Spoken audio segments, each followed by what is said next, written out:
Yeah, it's not really a single gap, and it's more around our customers and what they're trying to do. They have business needs and they have pressures that we're trying to help them fill.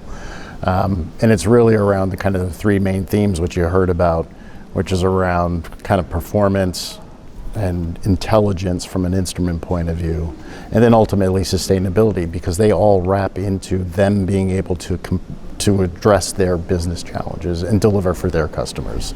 So it's kind of there's not like one thing that says, oh, there's the holy grail for us to go after. It's more a culmination of looking at their day-to-day business and what they need to achieve.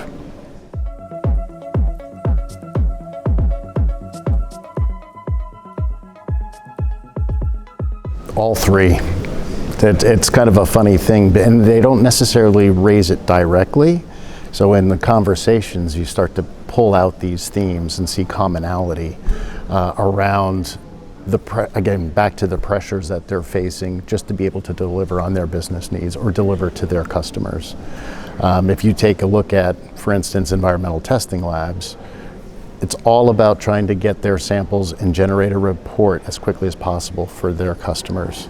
And the three things that you just highlighted actually help them to do that more efficiently and effectively.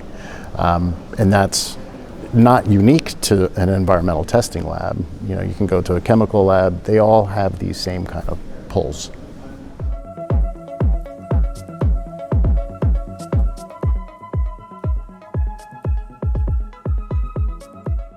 Yeah, and I will say labs in general, you know, high throughput labs are exceptionally important, but anytime you have to do something, and you have to go find a manual or to try to get your system back up and operational for doing your experiments, that's wasted time. That's time you're not doing analysis of the data you just generated. So GC Assist allows customers right at the point of need to be able to go and look up, I need to do X. There'll be a video for them to follow. It's not printed text, so it makes it much easier and quicker for them to actually execute an action to get back up and running.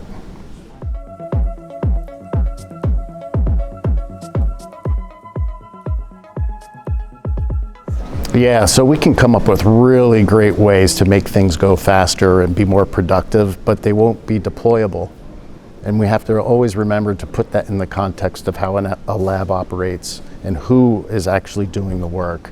And that is not just instruments, that's looking at your software and the consumables by which the instruments are using. That, if you don't get all that right, if you're just solely focused on the instrument, then you'll miss the mark, and then customers won't be happy and they won't be able to achieve what they need to achieve.